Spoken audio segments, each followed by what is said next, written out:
진심으로 감사드리고 축하드립니다.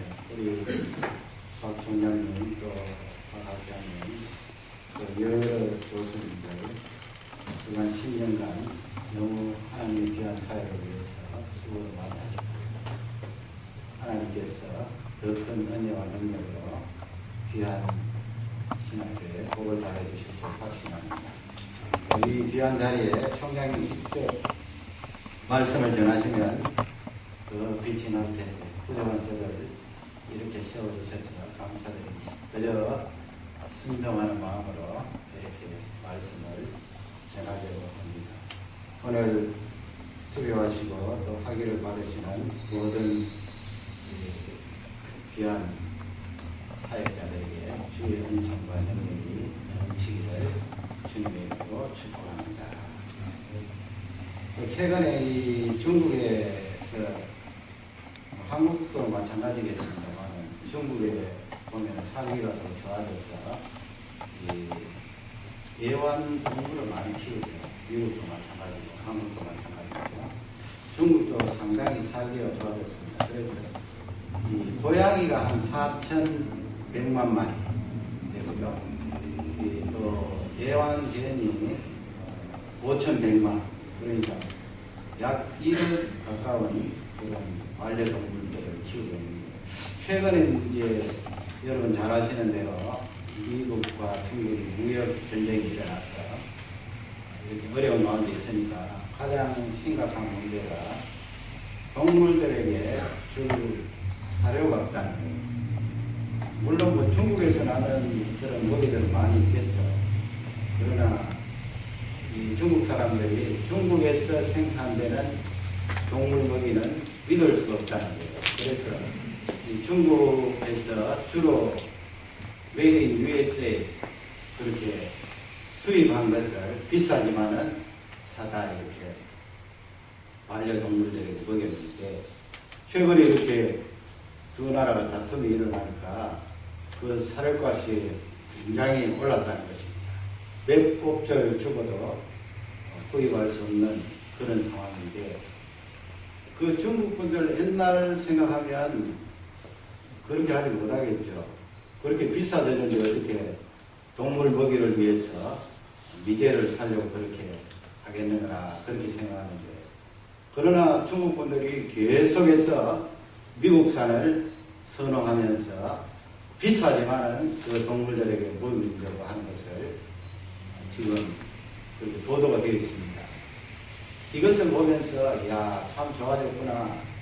동물들에 대한 그 관심 얼마나 귀한가 그것을 생각하면서 과연 우리 사람들에 대한 관심은 얼마나 중요하게 여겨지는가 그 부분에 이제 생각을 하게 되었습니다. 여러분 우리가 이 귀한 STS 신학대학교에서 신학을 공부하는데 신학을 공부하다 보면 그 핵심 내용은 무엇입니까? 하나님에 대해서 알아가다가 보면 사람에 대한 관심이 높아진다는 것입니다. 동물에 대한 관심 높아지는 것도 중요하지만은 우리 크리스찬들에게는 사람들에 대한 관심이 점점 높아져야 되는데 그런 부분의 부족함을 우리가 느끼고 있습니다. 그러나 이 오늘 귀한 자리에서 우리는 그 부분에 다시 한번 생각하면서 내가 왜 신학을 했으며 성경을 배웠는가? 궁극적으로는 하나님이 우리에게 말씀하신 사람에 대한 그 관심이 높아져야 하나님의 나라를 위해서 귀하게 쓰임받는 일꾼이 될 것이다. 그래서 오늘은 제가 나 자신과 사람이라고 할 때는 나 자신이 포함되겠죠. 나 자신과 타인을 어떤 시각으로 보는가 그 부분에 여러분 총장님 읽어주신 이 귀한 말씀 요한복음 9장 말씀을 통하여 나는 어떤 시각으로 다른 사람들을 보고 있는가 나는 어떤 시각으로 나 자신을 보고 있는가 그 부분에 잠시 말씀을 통해 살펴보기를 원합니다. 제가 세 가지 시제로 그렇게 구분을 해봤습니다. 본문을 그렇게 나눠봤는데요. 과거, 과거에 내 주위에 있는 사람들, 그 사람들의 과거를 어떤 시각으로 보는가, 또 나 자신을 놓고 볼 때 그 과거를 어떤 시각으로 보는가, 또 지금 현재 우리는 어떤 시각으로 타인과 나를 봐야 되는가, 또 마지막으로 미래, 앞으로를 향해서는 어떤 시각으로 나를 보고 타인을 봐야 되는가, 그 부분에 대해서 살펴보기를 원합니다. 첫 번째는 지난 과거입니다. 지난 과거. 여러분, 이 본문 2절 말씀에 보면 제자들이 그렇게 예수님께 여쭤보고 있습니다. 그 내용은 날적부터 앞을 보지 못하는 시각장애인인데 제자들이 그 장애인을 바라보면서 예수님께 여쭤보는 거예요. 그 내용은 무엇입니까? 예수님, 이 사람이 도대체 저렇게 앞을 보지 못하는데 날적부터 장애를 가지고 있는데 도대체 누구의 죄입니까? 자신의 죄입니까? 아니면 부모님의 죄입니까? 그렇게 물어보고 있습니다. 이것은 틀림없이 지난 과거에 대해서 제자들이 물어보는데 이 내용은 우리에게 동일하게 있습니다. 우리가 신학을 공부하고 성경을 공부할수록 하나님을 더 사랑하게 되고 하나님을 사랑하면 사람들에 대한 관심이 깊어져야 되는데 그것이 우리에게는 중요한 기도 제목입니다. 사람들을 더 사랑하고 관심을 가져야 되는데 거기에는 나 자신도 포함되어 있다고 그랬습니다. 그러면 과거에 이 사람의 과거가 있는데 그 과거를 어떤 시각으로 볼 것인가. 오늘 저희 학교 학장님이 운전해 오셔서 얼마나 잘 왔는지 모릅니다. 혹시 늦으면 어떻게 할까 그렇게 학장님도 염려하시고 저도 염려해서 아침 일찍 그렇게 출발했는데요. 제가 예를 들어봅니다.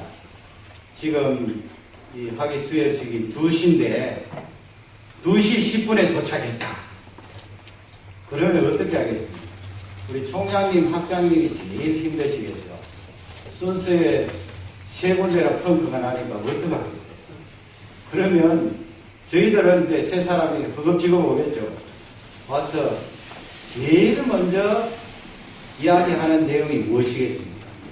물론 뭐 양심이 있으니까 총장님 죄송합니다 그러겠죠. 그 다음에 나올 수 있는 말이 무엇일까요? 아, 총장님, 보대에 차가 얼마나 많던지요. 아, 시애틀 가까이 오는데 차가 그냥 빠지지 않고 트래픽 잼 때문에 늦었습니다. 틀림없이 그렇게 이야기할 것입니다.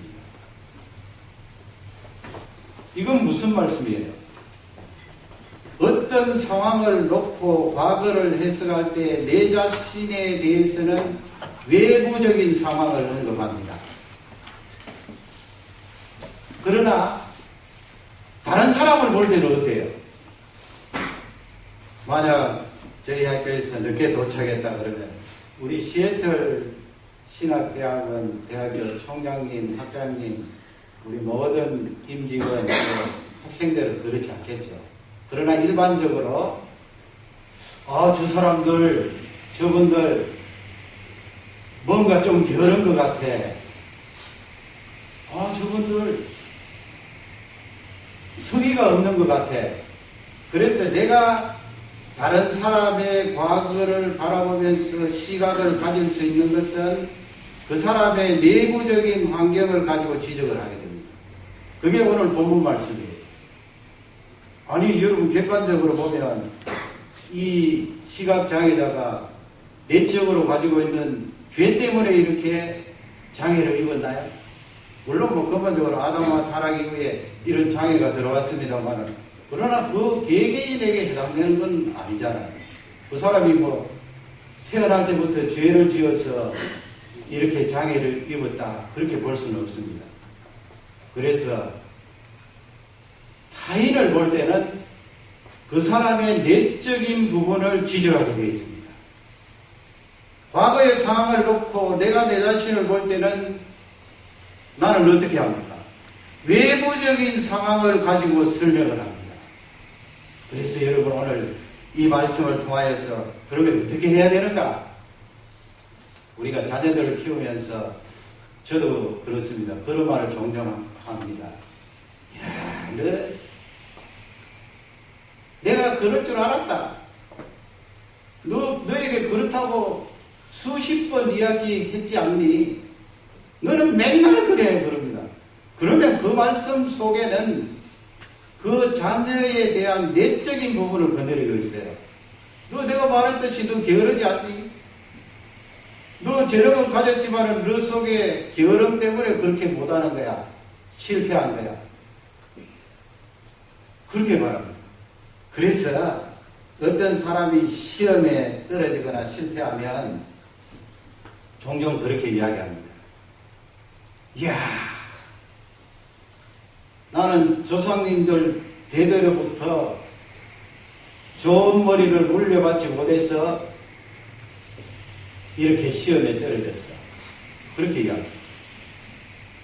그러나 자기는 자기 자신을 보면서 자기 자신의 내적인 문제, 나는 열심히 공부하지 않았어, 더 노력하지 않았어, 그런 부분은 이야기하지 않습니다.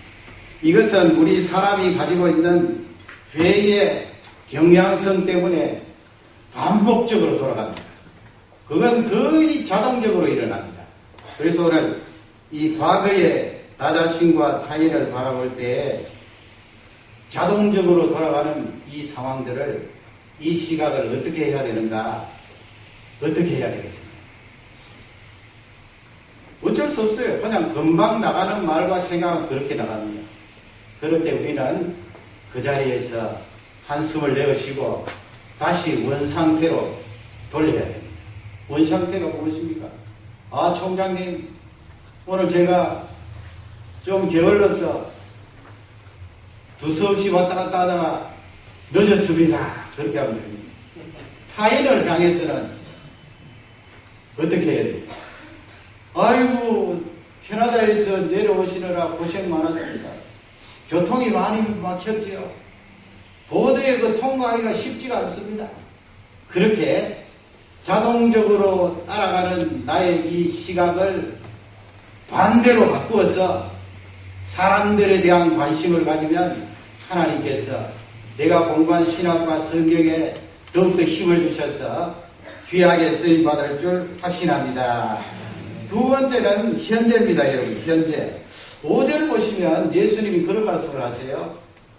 내가 세상에 있을 동안에는 세상의 빛이로라. 우리 번역상 그 뉘앙스를 보면 그런 생각이 들 수가 있어요.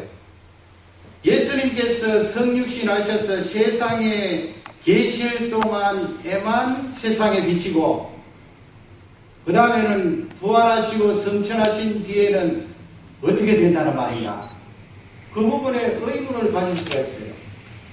내가 세상에 있을 동안에는 세상의 빛이라. 이게 무슨 말씀입니까? 세상에 있을 동안에는 세상의 빛이라. 이건 우리들이 나 자신과 타인을 바라보는 시각에 대한 그 현재의 시점을 살펴볼 수 있는 귀한 부분입니다. 세상에 있을 동안에는 세상의 빛이라. 여기 세상이 무엇을 가리키며 누구를 가리킵니까? 요한복음 3장 16절 말씀을 보면 하나님이 여러분 잘 아시는 대로 세상을 이처럼 사랑하사 그랬잖아요. 거기 세상은 누구를 가리킵니까?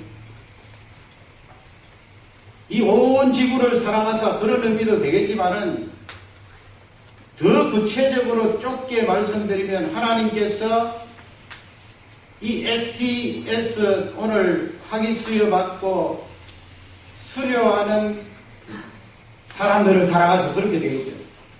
조금 더 그걸 좁게 보면은 하나님께서 나를 아무개를 그토록 사랑하사. 그래서 여러분 5절 이 말씀을 조금 더 좁게 적용해 보는 거예요. 내가 세상에 있을 동안에, 그 말씀은 예수님이 이 세상에 하나님의 그 보좌를 내어놓으시고 성육신 하셔서 고난받으시는 예수님, 십자가 지시는 예수님, 이 세상에서 고난받고 성육신에서 있을 동안에는 세상의 빛이라 이 말씀은 너에게 빛이라 이 말씀이에요. 어떨 때 너에게 빛이 되느냐? 예수 그리스도를 지금 현재 받아들이고 모실 때 생명의 빛이 너에게 임하리라 그 말씀 아니에요?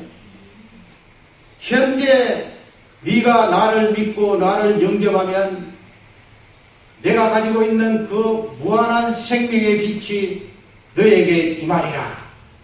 그래서 우리 예수님께서 6절 말씀에 보면 어떻게 합니까? 아까 총장님 읽어주신 대로 예수님께서 진흙을 가지시고 그 다음에 거기에 침을 뱉으시죠. 그리고 그 침을 가지고 진흙을 이기십니다. 이렇게 환자를 고쳐주는 경우는 극히 더불었습니다. 예수님 뭐 말씀만 하시면 되고 또 안수하시면 금방 나을 텐데 왜 이렇게 하셨습니까? 6절 말씀에 보면 그래서 예수님이 그 침으로 이긴 진흙을 가지고 장애자의 눈에 바르죠. 현재 그렇게 하고 있습니다. 저는 거기에 예수님께서 특별한 사랑과 관심이 있고 현재 시점을 강조하신 것 같아요.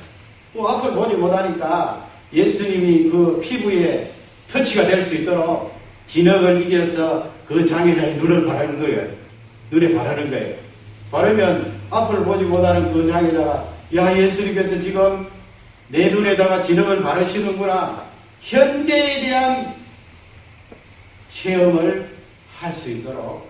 그래서 나중에 이 장애자가 낫고 난 뒤에 바리새인들 앞에 그 고백을 하죠. 이 예수님이란 분이 침을 가지고 진흙에 이기셔서 내 눈에 발라서 가서 씻으라 했더니 내가 보게 되었나이다. 현재의 시점입니다. 이것은 여러분 마치 하나님께서 아담을 지으실 때 흙으로 지으셨잖아요. 그 흙으로 손수 다듬으셔서 아담을 만드시고 우리를 만드셨는데 그 현재성을 강조하고 있는 것 같아요. 그래서 현재의 시점에서 나를 어떻게 볼 것인가, 현재의 시점에서 타인을 어떻게 볼 것인가 중요한 거예요. 어떻게 볼 것인가. 저분이 과연 예수 그리스도를 영접했는가? 그 시점으로 봐야 된다는 거예요. 저분이 과연 하나님께서 손수 지으시고 하나님의 형상을 가지고 있는 귀한 존재인데 그 예수 그리스도를 영접하고 살아가고 있는 존재인가? 그렇게 봐야 된다는 것입니다. 나 자신도 마찬가지죠. 오늘 수료하시고 학위를 받으시는데 이미 내가 예수 그리스도를 영접했지만은 지금 현재 내 자신이 예수님과 얼마나 교제를 쌓고 있으며 얼마나 교제를 하고 있는가. 현재의 그 시각으로 타인과 나를 바라보라는 귀한 말씀이 되겠습니다. 마지막 세 번째로 미래 시점입니다. 앞으로 미래는 7절 말씀입니다. 7절. 예수님이 그렇게 눈에다가 바르시고 실로암에 가서 씻으라 그렇게 되어 있잖아요. 그래서 그 요한 사도가 기록을 할 때 아니면 후대에 기록할 때 관로를 해서 뭐 예수님이 실로암을 번역하면 보냄을 받았다 그런 뜻이다. 그렇게 하실 일은 없고 후대에 아니면 요한 사도가 실로암을 번역하면 보냄을 받았다. To be sent. 보냄을 받았다. 여러분 오늘 이렇게 귀한 자리에서 나라는 존재가 어떤 존재인가? 그냥 이 세상에 우연히 태어난 존재입니다. 예수 그리스도를 만나지 않았더라면 그런 생각에 사로잡히겠죠. 수없이 많은 믿지 않는 사람들이 그 생각으로 꽉 차 있습니다. 앞날에 대한 소망이 없습니다. 많은 사람들이 절망하고 있습니다. 그러나 성경 말씀은 이 시각장애인은 바로 나입니다. 영적으로 앞을 보지 못했던 나에게 예수님께서 진흙을 이기셔서 내가 예수 그리스도를 영접하고 예수님을 만나게 하시고 그 생명의 빛으로 나에게 불어넣어 주셨더니 나라는 존재가 어떤 존재예요? 나는 이 세상에 그냥 의미 없이 목적 없이 온 존재가 아니고 보냄을 받은 존재야. 보냄을 받은 존재. 요한복음 17장 18절에 보면 아버지께서 나를 보내신 것 같이 나도 저희를 세상에 보내었고 그랬습니다. 나라는 존재는 예수 그리스도를 만나고 났더니 보냄을 받은 존재예요. 보냄을 받은 존재. 얼마나 귀한 존재예요. 그것을 예수님께서 조금 더 미래적으로 그 장회장에게 말씀하시죠. 그게 3절에 나와있어요. 3절. 3절 하반절에 보면 예수님이 제자들에게 말씀하시죠. 너희들 한 사람을 바라볼 때, 과거를 바라볼 때 그렇게 해석하지 마라. 저 사람 게을렀어, 늦었어. 그렇게 보지 마. 저 사람 죄를 지어서 저렇게 맹인이 된 거야. 그렇게 판단하고 결정하지 마. 이 사람의 앞으로 일어날 미래를 바라보라는 것입니다. 이 사람은 보냄을 받은 존재야. 그걸 조금 더 구체적으로 하나님께서 하시는 일을 나타내기 위해서 이 사람은 보냄을 받은 존재예요. 그 미래 아닙니까, 여러분? 미래. 오늘 수료하시고 학위를 받으시는 여러분, 이 자리에 또 수고하시는 모든 교수님들, 우리 총장님, 여러분들은 성경 말씀에 의해서 미래가 있는 분들입니다. 왜 그렇습니까? 보냄을 받은 존재예요. 다 의미가 있다는 거예요. 그 보냄을 받았다는 내용 속에는 하나님의 하시는 일을 나타내기 위해서 너는 이 세상에 존재하고 이 신학교, 귀한 신학교 속에서 귀하게 쓰임을 받고 있는 거야. 하나님이 그 귀한 말씀을 우리에게 허락해 주셨습니다. 강영호 박사님, 여러분 미국 시민권자시고 한국 사람이죠. 얼마 전에 소천하셨는데 저는 그 어른의 책을 읽으면서 가장 감명 깊었던 것은 이 아드님의 일기장을 봤잖아요. 물론 뭐 사모님이 그렇게 해서 알려주셨겠지만 그 일기장을 보니까 이 아드님이 어린 시절에 일기를 써놓은 거 보니까 아이고 우리 아빠는 뭐 제가 의역에서 말씀드리면 앞을 보지 못하니까 나하고 자전거도 못하고 뭐 축구도 못하고 뭐 놀러가는 거 이런 거 저런 거 못하고 그래서 그 글이 쫙 이렇게 들어보니까 전부 미래가 없는 글이에요. 강 박사님은 신앙으로 다져지고 고난을 극복한 분이기 때문에 그거 아시잖아요. 그래서 이 아들을 불러서 컨프런테이션, 직면을 한 거예요. 얘야, 불을 끄라. 그리고는 너는 일기 속에 아빠가 할 수 있는 것은 아무것도 없어. 그렇게 비관적으로 이야기했는데 아빠는 할 수 있는 것이 많아. 미래적인 사람이야. 그래서 불을 끄게 하고 그 다음에는 뭘 했어요?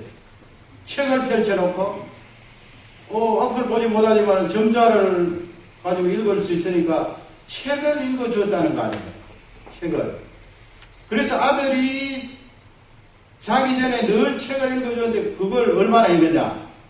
10년간 했다는 거 여러분 아시죠? 10년간. 그래서 이 아들이 하버드에 에세이를 제출할 때 그 내용을 적은 거예요. 여러분 그 내용을 교수들이 읽고 눈물이 났겠죠. 왜 눈물이 안 나겠어요? 감동을 받았겠죠.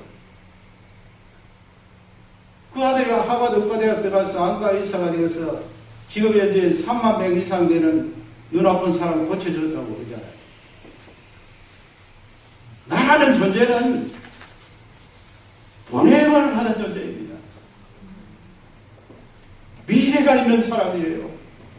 하나님의 일을 나타내고자 이 세상에 파송된 귀한 존재입니다.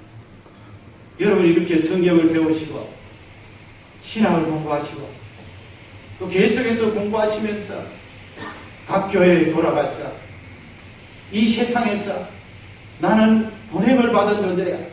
하나님의 일을 나타내고자 하는 귀한 존재. 귀하게 쓰임받는 우리 모든 졸업생들이 되시기를 바라고 더욱이 총장님과 모든 임직원들이 이와 같은 미래를 나타내는 귀한 사역자로서 쓰임을 받는 능력의 종들이 되시기를 주님의 이름으로 축복합니다.